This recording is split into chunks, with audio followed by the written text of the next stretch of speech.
शीतल, कौन है ये? कौन सो रहा है मेरे बेड पे? आप आराम से सोइए, मेरे हस्बैंड है, मैं बात करती हूँ। अरे हद हो गई, क्या बात कर लेती हूँ हैं? अरे ये है कौन? इसे खड़ा कर, चल। ओए सुनाई दे रहा तेरे को? हैं? उतर बेड से, उतर। अरे आप इनको क्यों सुना रहे हो? मुझसे बात करो ना। सब कुछ समझ में आ रहा है मेरे को, अंधा नहीं हूं मैं, अपने कानों से सुन भी रहा हूं सब कुछ। आशिक है ना ये? क्यों आशिक है ना ये तुम्हारा? आज मैं अचानक से आ गया तो मैंने पकड़ लिया, वरना तो मैं कभी पकड़ ही नहीं पाता। मेरे पीठ पीछे ये तुमसे मिलने आता है। अरे बस करो यार, जो मन में आ रहा है कुछ भी बोले जा रहे हो। एक बार भी सच्चाई जानने की कोशिश की है तुमने? अरे अब सुनने को रह क्या गया है, हैं? अपनी आंखों से मैंने सब कुछ देख लिया है, अपनी आंखों से देखा हुआ झूठ समझूंगा क्या मैं? झूठा करार कर रही है मेरे को? देखो धर्मेंद्र, जब तुम्हें बात का नहीं पता हो ना, तो इसका मतलब ये नहीं है कि तुम कुछ भी बोलते जाओगे। पहले सच्चाई जान लो कि है क्या। क्या बताना चाहती है और क्या बताएगी अब? दरअसल हुआ ये था कि मैडम आपका ऑर्डर। अरे भैया, आपको तो बहुत तेज बुखार है। आपको इतनी तेज बुखार है तो आप डिलीवरी क्यों कर रहे हैं? आपको तो घर पे रेस्ट करना चाहिए ना। कोई बात नहीं मैडम, आपका ऑर्डर मिल गया ना, मैं चलता हूँ। बाहर देखिए कितनी सर्दी हो रही है और आप फिर भी डिलीवरी कर रहे हैं। आपको तो रेस्ट करना चाहिए। आप एक काम करिए, आप मेरे घर चलिए। अरे नहीं मैडम, रहने दीजिए ना, मुझे और भी जगह जाना है। प्लीज़ मेरे को पैसे दे दीजिए, मैं जाऊँ। भैया मैंने कहा ना, आप अंदर चलिए प्लीज़, आइए। हाँ साहब, मैडम सही बोल रही है। दरअसल गलती मेरी है, मैं गरीब हूँ ना।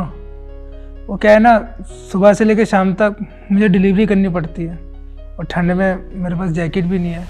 और साहब ठंडी की वजह से मेरी तबीयत ख़राब हो गई, इसी वजह से मुझे चक्कर आ गए, तो मैडम मुझे अंदर लेके आ गई।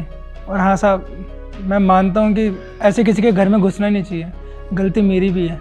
अगर किसी का 2 मिनट ऑर्डर लेट भी हो जाए ना तो मेरी कंप्लेंट हो जाती है। और साहब बस इसी वजह से बाइक पे मैं सबको डिलीवरी दे रहा था, पर गलती मेरी भी है कि मैं ऐसे आ गया। और साहब मैं तो बस इतना ही कहना चाहूँगा कि मेरी वजह से ना आप दोनों अपना रिश्ता ख़राब मत कीजिए। मेरा क्या है, मैं तो अभी चला जाता हूँ यहाँ से। अरे नहीं नहीं, उठने की ज़रूरत नहीं है, आप भैया बैठो आराम से, थोड़ी देर आराम कर लो। दरअसल मुझे ही गलतफहमी हो गई थी, मुझे नहीं पता था कि इतनी ज़्यादा तबीयत ख़राब है आपकी। होना जाने मैंने शीतल तुमको क्या कुछ नहीं कह दिया। वो क्या है ना, मैं अचानक से गेट खोल के अंदर आया तो मैंने इसके साथ तुम्हें देखा बेडरूम में, तो कुछ भी समझ लिया मैंने। मेरी गलती है, पहले मेरे को सब कुछ पूछना चाहिए था तुमसे, एकदम से जज नहीं करना चाहिए था। प्लीज़ यार, मुझे नहीं पता था कि इतनी ज़्यादा तबीयत ख़राब है तुम्हारी।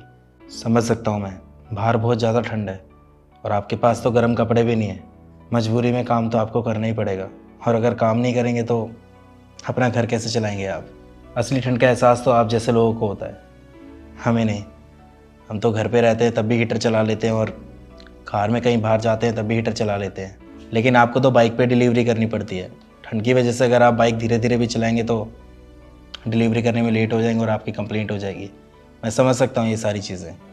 आप आराम करो, जब थोड़ा आराम मिल जाए, बेटर फील करो, तो उसके बाद चले जाना आप। और शीतल, 1 कप इनके लिए कड़क सी चाय बना दो, चाय पियेंगे तो अच्छा लगेगा इनको, बॉडी में थोड़ी हीट आएगी। और अलमारी में से मेरी कोई जैकेट देख लेना जो इनको आ जाए, दे देना इनको, ठीक है? ठीक है धर्मेंद्र, मैं भैया के लिए चाय बनाती हूँ। भैया आप रेस्ट करिए।